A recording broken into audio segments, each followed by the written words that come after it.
If you're a man over 50, there are 5 things you may be doing regularly that can quietly work against your sexual health. And here's the important part. Most of them don't look dangerous. You don't wake up one morning and suddenly realize you've damaged your health.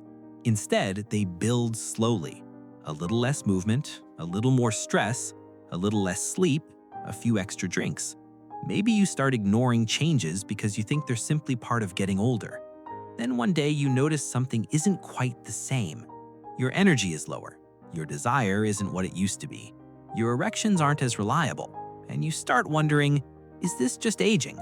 But here's what most men don't realize. Getting older can change sexual function, but many factors that influence sexual health are still within your control. So today, we're going through 5 habits that can quietly work against your sexual health after 50, what you can do about them, and one mistake you should never make when you notice a change.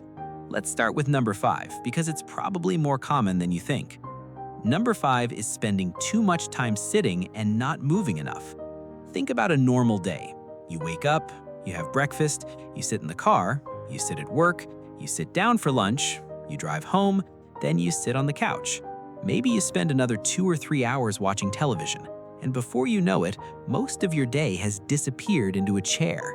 Now, sitting down isn't the enemy. Rest is important. The problem is prolonged inactivity. Your body was designed to move. Physical activity supports cardiovascular health, helps maintain muscle and mobility, and can help address some of the health factors associated with erectile dysfunction. And this is where it gets interesting.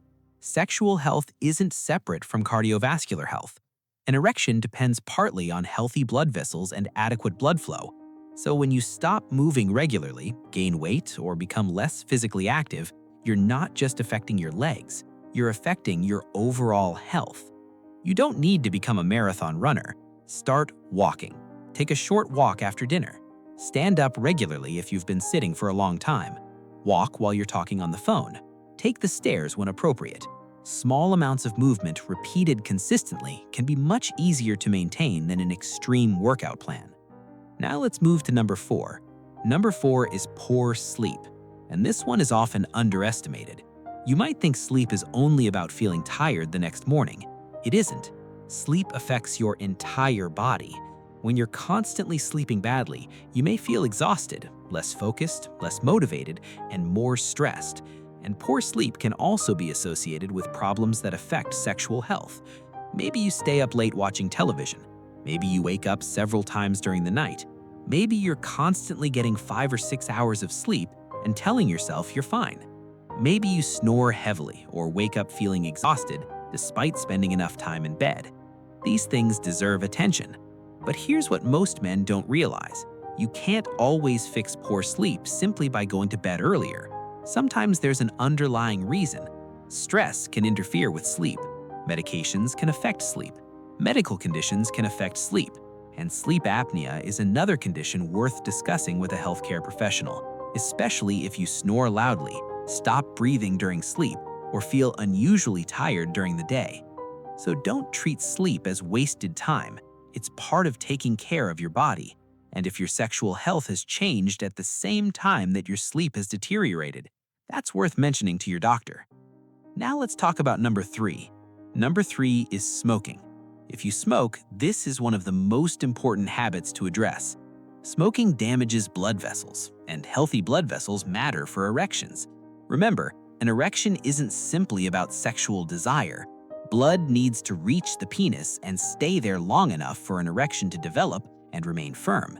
If your blood vessels aren't healthy, that process can become more difficult. And smoking doesn't only affect sexual health, it affects your cardiovascular system and your overall health. So, if you're over 50 and you smoke, don't think of quitting as something you should have done 20 years ago. Think about what quitting can do for the years ahead. It is never too late to work toward better health. And if quitting has been difficult, don't rely on willpower alone. Talk to your healthcare professional about strategies that can help. Now, number 2 is something many men don't want to hear: alcohol. I'm not saying that every drink will destroy your sexual health. That's not how this works. But heavy alcohol use can interfere with sexual function and can contribute to other health problems that affect sexual health. You may have noticed something yourself. After a night of heavy drinking, your sleep is worse, your energy is lower, your mood may be different, and sexual performance may not be what you expected. If drinking heavily has become part of your normal routine, that's worth reconsidering. You don't need to make dramatic promises. Start by paying attention to how much you're actually drinking. Then talk with a healthcare professional if you need help cutting back. Because sometimes the problem isn't the occasional drink, it's when alcohol becomes a regular part of how you cope with stress, sleep, loneliness, or boredom. And that brings us to number 1. This one may be the most important of all. Number 1 is ignoring changes in your sexual health. You notice that your erections aren't as strong. You notice they're harder to maintain. Your sexual desire has changed. You aren't responding the way you used to. And instead of asking why, you tell yourself, I'm over 50, I'm getting older, that's just how it is. Now, this doesn't mean what you might think. I'm not telling you to panic every time you have an off day. One difficult night doesn't automatically mean there's a health problem. Stress can affect sexual performance. Fatigue can affect it. Alcohol can affect it. Relationship problems can affect it. Even your mental state on a particular day can make a difference. The issue is a persistent change. If something has consistently changed over time, don't automatically dismiss it as aging. Erectile dysfunction can have many possible causes, including cardiovascular disease, diabetes, medications, smoking, alcohol, psychological factors, and other health conditions. And sometimes erectile problems can be an early reason to take a closer look at cardiovascular health. That's why talking with a healthcare professional matters. You don't need to walk into a doctor's office feeling embarrassed. You can simply say, I've noticed a persistent change in my sexual function, and I'd like to understand what's causing it. That's enough to start the conversation.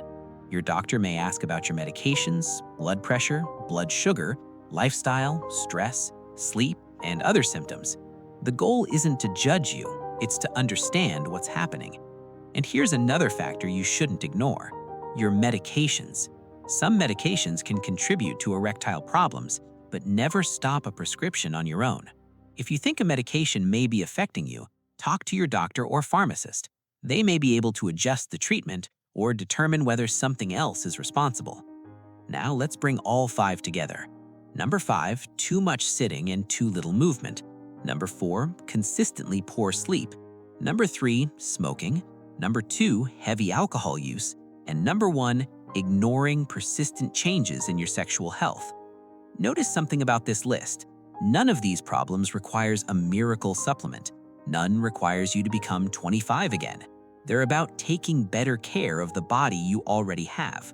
And here's the simple thing you can start today. Walk. Just walk. If you're able, take a short walk after a meal. If you've been sitting for an hour, get up, move around, take the stairs when appropriate. If you spend your evening on the couch, stand up during part of the program and move around. You don't need perfection, you need consistency. And there's one more thing I want you to remember. Your sexual health is not something you should be ashamed of. It's part of your overall health. It's part of your confidence. For many men, it's part of their relationship and quality of life. Being over 50 doesn't mean you have to stop caring about it. And it certainly doesn't mean you should automatically accept every change as inevitable. Your body is going to change as you age. That's normal. But you still have a lot of influence over how healthy you are in the decades ahead. You can move more. You can improve your sleep. You can work toward quitting smoking. You can reduce excessive alcohol use. You can take care of your heart. You can pay attention to changes instead of ignoring them. And when something doesn't seem right, you can ask for help. That's not weakness. That's taking responsibility for your health. So tonight, don't ask yourself, how can I become young again? Ask a better question. What can I do today to make the next 10 years healthier than the last 10? Maybe it's a walk. Maybe it's going to bed earlier. Maybe it's making an appointment you've been putting off. Maybe it's finally talking to your doctor about a change you've been too embarrassed to mention. Whatever it is, start there. Because your 50s, 60s, and beyond aren't the end of your story. They're another chapter, and you still get to decide how you take care of yourself. If this video gave you something useful to think about, subscribe to The Modern Gentleman's Health.